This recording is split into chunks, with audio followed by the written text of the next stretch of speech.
Hi students, कैसे हैं आप लोग। उम्मीद है बहुत अच्छे होंगे।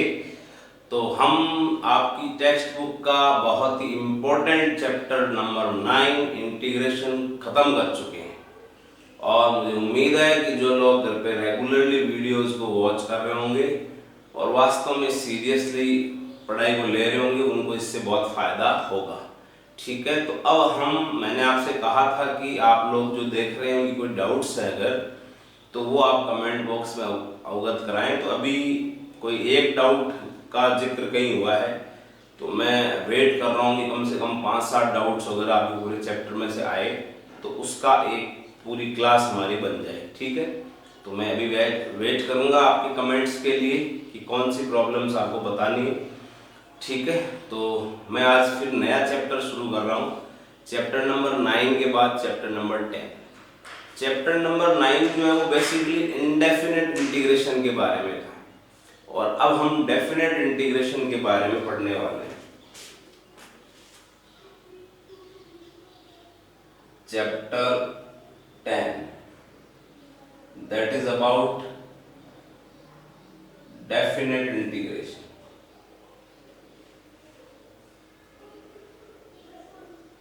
निश्चित समाकलन।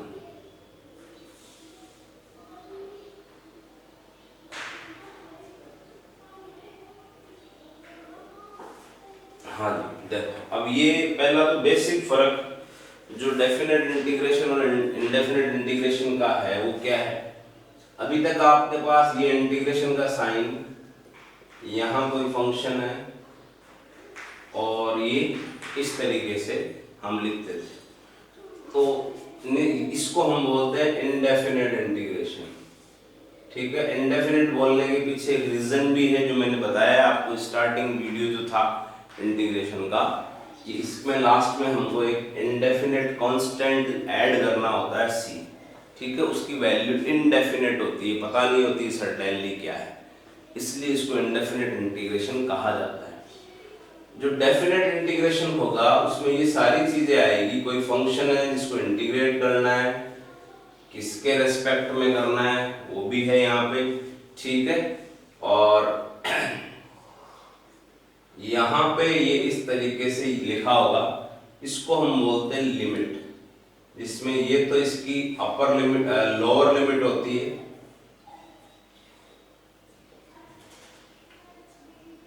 ये तो इसकी लोअर लिमिट होती और ये इसकी अपर लिमिट होती। क्या इस लिमिट का मतलब है, ये कहां से आ गई, ये क्या चीज है, ये वो अपन थोड़ा यहां समझ लेते हैं।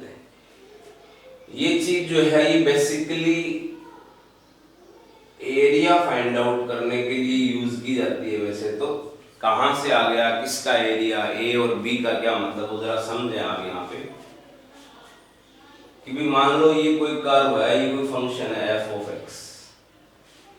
ठीक है, अब ये फंक्शन जो है मान लो इस पॉइंट की यहाँ पे नीचे वैल्यू ए है और इस पॉइंट के नीचे वैल्यू बी है, ये एक्स एक्सिस है। तो इस फंक्शन का जो ग्राफ आ रहा है, जो कर्व आ रहा है, उसमें ए से बी जो दो वर्टिकल लाइन है, इनके बीच में एक्स एक्सिस तक का एरिया, इस कर्व और एक्स एक्सिस इसके बीच का एरिया, लेकिन कहां से कहां तक, ए से बी। ठीक है, उसको रिप्रेजेंट ऐसे किया जाता है फ्रॉम ए टू बी, यानी ए से लेके बी तक का मेरे को इस कर्व और एक्स एक्सिस के बीच का अगर एरिया फाइंड आउट करना है तो उसका मैथमेटिकल रिप्रेजेंटेशन ये होगा, from A to B F X D X. Integrate करोगे तो ये आपको एरिया मिल जाएगा यहाँ से। ठीक है, तो अब इस एरिया को कैसे निकाला जाए भाई। एरिया के निकालने के फॉर्मूले हैं हमारे पास बहुत सारे, लेकिन वो ऐसे कर्व पे तो नहीं लगेंगे। हमने कभी भी किसी ऐसे कर्व के एरिया का कोई फॉर्मूला नहीं पढ़ा है। हम स्क्वायर का एरिया जानते, हम सर्कल का जानते, हम रेक्टेंगल का जानते, मतलब कुछ डेफिनेट हमारे पास फिगर्स हैं। ठीक है, उनके बारे में जानते हैं, बट ऐसा कुछ भी, अब ये कर्व कैसा भी हो सकता है, उसके बारे में हम नहीं जानते हैं कैसे निकालेंगे। तो इसको थोड़ा समझते हैं। अपन एक काम करते हैं, ये जो है इसको बहुत सारे पार्ट्स में डिवाइड कर लेते हैं। जैसे आप ये मानो कि मैंने एक और वर्टिकल लाइन ड्रॉ कर दी यहाँ पे, ठीक है, और ये डिस्टेंस जो है ये h है, ये यहाँ से लेके यहाँ तक की जो डिस्टेंस है ये अपन ने h दे दी। अच्छा ये थोड़ा बड़ा दिखाई दे रहा है कि इतना, ये बहुत छोटा, मतलब आप ये मानो कि ये मैंने इतना लिया है कि एक बाल है जैसे, है ना, उसकी भी कुछ आपको दिखाई देगी थिकनेस, उसके भी मैं कह दूं 1,00,000 पार्ट कर दो उस बाल के भी, तो वो फिर भी रहेगी थिकनेस तो कुछ ना कुछ, but that is something negligible type में होगी कि जीरो नहीं है, बस थोड़ा सा ज्यादा है जीरो से, जीरो नहीं है, बस इतना ही है, इतनी थिकनेस ये ले रहा हूं, है ना।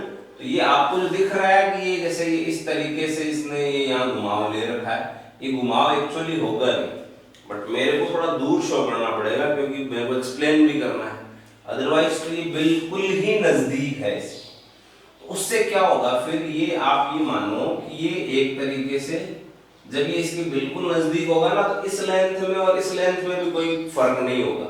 अगर ये लेंथ 10 है तो ये भी आप मानो कि 10.0000, बहुत सारे जीरो मैंने लगा रखे हैं, फिर 1 आ गए, तो मतलब समान सी होगी, ठीक है। तो ये आप ये समझो कि ऐसे करके एक रेक्टेंगल बन जाएगा, यहाँ पे आयत का निर्माण हो जाएगा। और आपको लगेगा सर आयत बन नहीं रहा है, आप कैसे बता रहे हो, यहाँ ठीक है, ये ठीक है, यहाँ तो इस तरीके की शेप बन रही है, लेकिन जैसा मैंने कहा कि ये बहुत नजदीक है इसके, बट मेरे को आपको दिख सके वो एक्सप्लेन करने की थोड़ी डिस्टेंस तो लेनी पड़ेगी, है ना। h नेग्लिजिबल है, ये मानो 0.1 करोड़ जीरो लगा के मैंने 1 लगा दिया, ये है h, तो कुछ फर्क हुआ क्या, नहीं हुआ। तो ये एक रेक्टेंगल हो जाएगा आपका। अब ये जो रेक्टेंगल है इसका अगर मेरे को एरिया निकालना हो, तो एरिया निकालना हो तो मैं क्या कहूंगा कि भैया ये इसकी मान लो विड्थ हो गई और ये इसकी लेंथ होगा। अब ये लेंथ कैसे हम निकालेंगे, इस जगह अगर वैल्यू a है तो ये वैल्यू होगी f ऑफ a, ये लेंथ होगी f ऑफ a, यहाँ पे फंक्शन में x की जगह अपन ने लगा दिया, ठीक है। तो अब इसकी लेंथ इनटू ब्रेड्थ करोगे तो क्या आएगा, h into f of a, h into f of a, okay. अब ऐसे इसके n पार्ट ले लो आप, फिर अगला पार्ट, फिर इतने की इतने डिस्टेंस आपने h ले ली, ठीक है, फिर अगला रेक्टेंगल बना लो ऐसे, ये रेक्टेंगल बना लिया, ठीक है। अगेन इसकी आप एरिया निकालोगे, प्लस लगा दिया मैंने, इसका ये विड्थ तो h ही है। अब इसकी बात करें ये कितना हो गया, इस जगह यहाँ पे नीचे जाके देखो x की वैल्यू कितनी, यहाँ x की वैल्यू a थी, यहाँ कितनी हो चुकी है x की वैल्यू a प्लस h, तो ये लेंथ हो गई f of a plus h। तो अगला एरिया आएगा h into f of a plus h। ऐसे हम चलते जाएंगे, n पार्ट करेंगे हम, कितने पार्ट करेंगे, n पार्ट करेंगे। तो इसका जो nth पार्ट आ जाएगा h into f of a plus n minus 1h आ जाएगा। n माइनस 1h कैसे है, जब मैं फर्स्ट पार्ट लिख रहा हूँ तो f of a, second part लिख रहा हूँ, सेकंड पार्ट लिख रहा हूँ तो h के साथ 1 आ रहा है, थर्ड पार्ट लिखूंगा तो a प्लस 2h आएगा, तो nth पार्ट लिखूंगा तो a plus n minus 1h है। तो ये इसको पूरा एडअप कर लेंगे तो ये एरिया आ जाएगा। अब इसमें कुछ चीजें मेंशन करनी जरूरी है, ये एरिया है, बट इसमें जो h है ना ये जीरो की तरफ टेंडेंसी है, तो हम यहाँ में शो कर देंगे लिमिट h टेंड्स टू 0, ठीक है। इसको ऐसे भी लिख सकते हो आप, limit h tends to 0, h आपने कॉमन ले लिया, f of a plus f of a plus h till f of a plus n minus 1h। ये किसी भी कर्व और x एक्सिस के बीच का एरिया निकालने का फॉर्मूला बन गया, उसकी कैसी भी शेप हो, वो शेप किसी भी तरीके से हो सकती है। ऐसा है, ये x एक्सिस है, यहां से लेके यहां तक निकालना है तो भी ये वर्क करेगा आपका, ठीक है। अब इसको थोड़ा फॉर कैलकुलेशन पर्पस थोड़ा इजी बनाने के लिए मैं एक काम करता हूँ, यहाँ से स्टार्ट करने की बजाय यहाँ से स्टार्ट कर देता हूँ a प्लस h, ठीक है। तो a प्लस एच इधर से मैंने एक कम कर दिया तो इधर एक बढ़ जाएगा, तो n माइनस वन एच से आगे वाला क्या आएगा, एन एच आएगा, फिर एक बढ़ गया ना।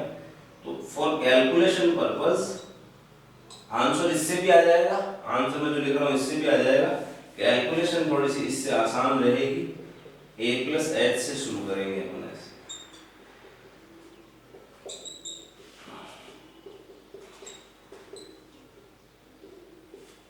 ठीक है, what is this, this is a to b f of x dx।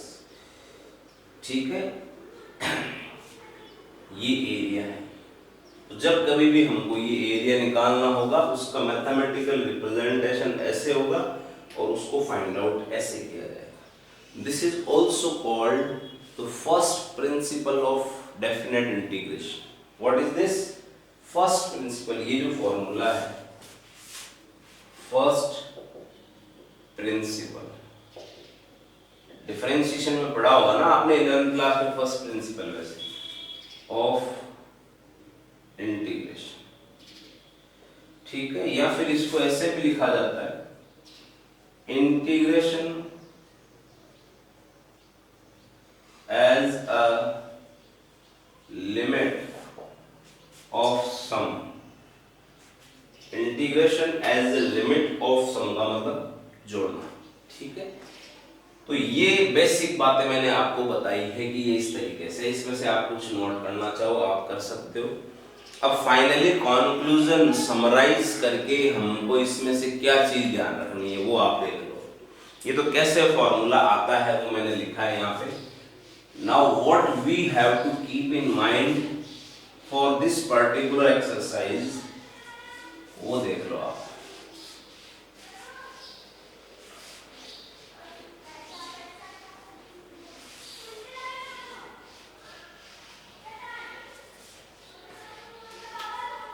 आपको ध्यान रखना है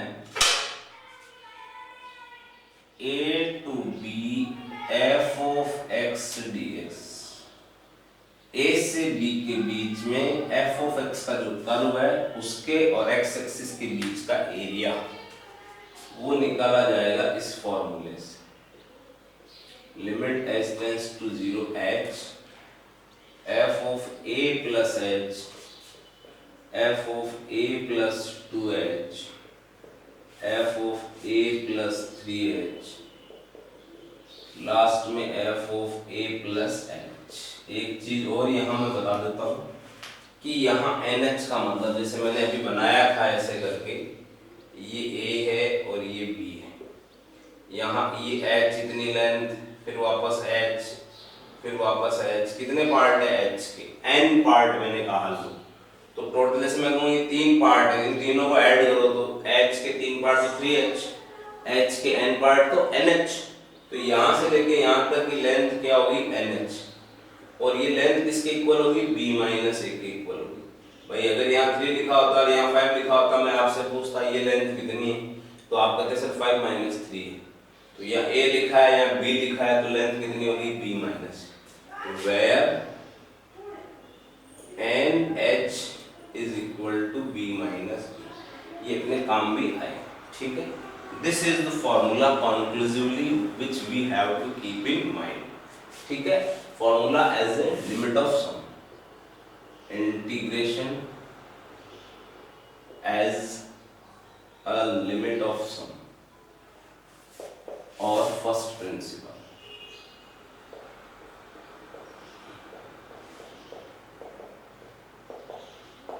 ये पहली बात है।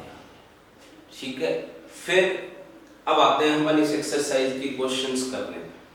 उसको करने से पहले कुछ प्राइमरी बातें जो आपने 11th क्लास में पढ़ी है वो यहाँ जो काम आएगी वो मैं थोड़ी नोट करा देता हूँ आप लोगों को। ठीक है, तो एक तो ये चीज नोट कर लेंगे, दूसरा क्या नोट करना है, 1 + 2 + 3 + n, ये चीज तो आप 10th क्लास तक पढ़ते आ रहे हो। 1 से लेके n तक के नंबर्स को अगर ऐड करना है तो उसका क्या फॉर्मूला होता है, n × n - 1/2। ठीक है, दूसरा 1² + 2² + 3² n²। अगर 1 से लेके n तक के स्क्वायर्स को ऐड करना है तो उसका फॉर्मूला होता है n into N plus one two n plus one by six. ठीक है, एक और लिख लेते हैं, चलो 1 cube plus 2 cube plus 3 cube till n cube, n into N plus one by two, ये वाला फॉर्मूला 1 प्लस है भाई, माइनस लगा दिया मैंने, प्लस है इसका होल स्क्वायर। ठीक है, तीन चीजें तो ये। चौथा क्या ध्यान रखना है, 4AP SN, AP की n टर्म्स का जो सम है, जो योगफल है, वो n by two 2a plus n minus 1d और n by two a plus l, n by two a plus l। ठीक है, पांचवा 4GP, जो ज्योमेट्रिक प्रोग्रेशन होती है उसमें जो एस एन की वैल्यू होती है a r की power n minus one upon r minus one. ठीक है, छठी चीज है, थोड़ा लिमिट के बारे में ध्यान रखेंगे बातें। Limit x tends to 0 e की power x minus one upon x is equal to 1। और भी चीजें हैं, लिमिट का चैप्टर आपने पढ़ा हुआ है 11th क्लास में, तो वो आना चाहिए, बट अभी मैं कंसर्न हूँ इस बारे में, जो इस एक्सरसाइज में अपने टेक्स्ट बुक में जो क्वेश्चन दे रखे हैं उनमें क्या क्या चीजें आपके काम आने वाली वो मैंने यहाँ लिखाई है आपको, तो ये सारी चीजें नोट कर लेंगे एक बार वीडियो को पॉज करके। ठीक है, चलो जी, तो आप ये नोट कर लेंगे। अब अपन आगे चलते हैं, क्वेश्चंस पे आते हैं कि किस तरीके से अपन इनके क्वेश्चंस को सॉल्व करेंगे, वो हम देखते हैं। तो जो भी चीजें दिखाई ये पता होनी चाहिए। तो चलो मैं क्वेश्चन लेना शुरू करता हूँ इस एक्सरसाइज के आपके। ठीक है, so I start from the very first question, exercise 10.1। ठीक है, इसमें चलो पहला ही क्वेश्चन क्या, फर्स्ट मैं बताता हूँ कौन से क्वेश्चन सिमिलर टाइप के हैं। First, second, third, fifth and sixth ये एक ही जैसे हैं, केवल एक थोड़ा इनसे अलग है, फोर्थ वाला आप देखो एक्सपोनेंशियल है। तो वैसे तो एक जैसे ही हैं, बट फिर भी इन बचे हुए 5 क्वेश्चन में से मैं आपको कोशिश करूंगा 2 या 3 क्वेश्चन करा दूं और आपके लिए 2 छोड़ दूं या 3 छोड़ दूं। ठीक है, तो चलो पहला ही क्वेश्चन ले लेते हैं। चलो कोई नहीं, क्वेश्चन नंबर 1 ही ले लेता हूँ एक बार। क्वेश्चन नंबर 1 क्या है, 3 to 5 ऐसे लिखना है आपको, i is equal to 3 to 5 x minus 2 dx। i is equal to 3 to 5 x minus 2 dx, इसकी वैल्यू निकालनी। ठीक है, यानी कि x माइनस 2 जो है इसका कोई ग्राफ बनेगा, y is equal to x minus 2 का, उसमें 3 से 5 और x एक्सिस के बीच का एरिया फाइंड आउट करना है। तो यहाँ कुछ चीजें आप पहले लिख लोगे कि ये जो क्वेश्चन होगा उसमें आपने एक तो लिख लिया f ऑफ x की वैल्यू क्या है, f ऑफ x की वैल्यू है x माइनस 2। फिर आप लिख लोगे लोअर लिमिट a की वैल्यू कितनी है 3, फिर आप लिख लोगे अपर लिमिट b की वैल्यू कितनी है 5, फिर आप nh की वैल्यू निकाल लोगे। nh की वैल्यू कैसे निकलेगी, b माइनस a से निकलेगी, तो 5 माइनस 3, तो nh की वैल्यू आ गई। ये 3-4 चीजें लिख लोगे, fx, a, b और nh। देन फिर आप यहाँ फॉर्मूला लिखोगे, we know that, ये फॉर्मूला हमने मेंशन कर दिया। अब आप देखो क्या करना, इस फॉर्मूले में सबसे पहला काम आपका होगा कि ये जो फंक्शंस हैं इनमें a की वैल्यू लगाओ। सबसे पहले a की वैल्यू लगानी है, तो इधर तो आपका a और 3 to 5 f ऑफ x की जगह x माइनस 2 dx, यानी क्वेश्चन आ जाएगा limit h tends to 0 h f of a की वैल्यू लगानी है केवल 3 plus h, 3 plus 2h, 3 plus 3h and 3 plus NH, ये आ जाए। ठीक है, NH की वैल्यू हम निकाल चुके हैं, यहाँ लिखने की जरूरत नहीं। अब आप इनकी फंक्शंस की वैल्यू निकालोगे। कैसे निकलेगी भाई? ये तो आई हो गया, limit h tends to 0 h f of x, ये रहा। f ऑफ 3 प्लस h का क्या मतलब हुआ कि f ऑफ x में जहां x है वहां जाके आप 3 प्लस h लगा दो, 3 प्लस h माइनस 2, यहाँ 3 प्लस h लगा दिए। आगे चलेंगे, इसका क्या मतलब है? f ऑफ x में x की जगह जाके 3 प्लस 2h लगा दो, तो 3 प्लस 2h माइनस 2, फिर आ जाएगा 3 प्लस 3h माइनस 4, लास्ट में आ जाएगा 3 प्लस NH माइनस 2।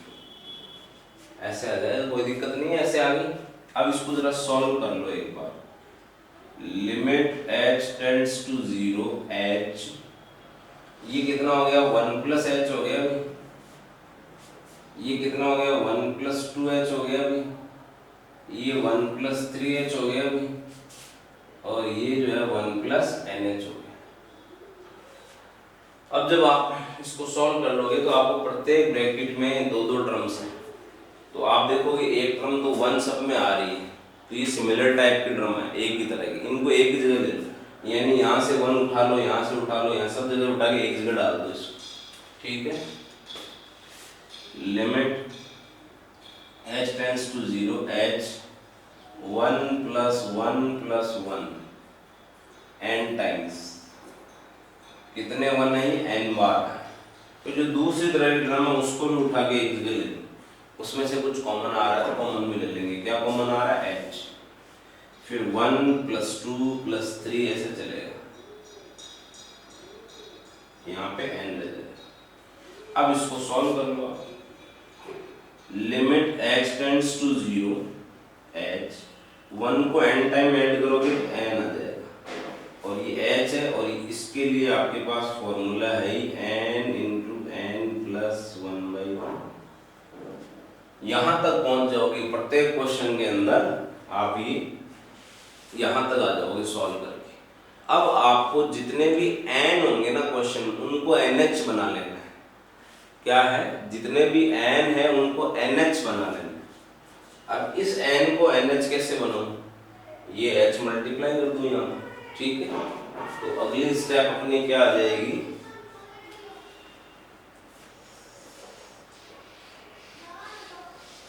देखिए जरा, I is equal to limit h tends to 0, h को मैं अंदर मल्टीप्लाई कर रहा हूं तो ये NH हो गया। अब ये वाला n तो NH बना हुआ, ये कोई दिक्कत ही नहीं है इसमें। अब ये कैसे बनेगा? ये h मल्टीप्लाई होना है तो यहाँ तो करने की जरूरत नहीं, यहाँ कर दो अंदर ब्रैकेट में, तो क्या हो गया? NH plus h divide by 2 बन गया। जैसे ही क्वेश्चन में NH बन जाता है तो NH की वैल्यू लगा दोगे आप। NH की क्या लगा दोगे? वैल्यू लगा दोगे, और NH की वैल्यू लगाओगे तो NH के अलावा बचेगा H आपका। जैसे ये रहा NH, ये रहा NH, ये रहा NH, ये H बचेगा, तो H की जगह लिमिट लगा देना। इसको जैसे ये लिमिट हम पुट कर देते हैं वैसे ये हट जाती है यहाँ से, तो NH की जगह तो 2, फिर 2, फिर 2 प्लस 0 डिवाइड बाई 2, आंसर कितना आ गया? 2 प्लस 2, 4 आंसर आ गया। यानी कि इसका जो भी ग्राफ बनेगा उसका 3 से 5 और x एक्सिस के बीच का जो एरिया है वो 4 यूनिट है, ठीक है, 4 इकाई है वो एरिया। तो ये चीज है, इसको आप नोट कर लें और आराम से जो है क्वेश्चन को समझ लें पहले कि भाई किस तरीके से होगा, क्या होगा। ठीक है भाई। तो नोट कर लें आप। तो आज के लिए इतना ही। आप लोग फिर प्रैक्टिस करेंगे क्वेश्चंस की, 5-6 क्वेश्चन ही, एक आधा क्वेश्चन मैं आपको कल और करा दूंगा। ठीक है, तो बहुत बहुत धन्यवाद आप लोगों का। नया चैप्टर अपन शुरू कर चुके हैं।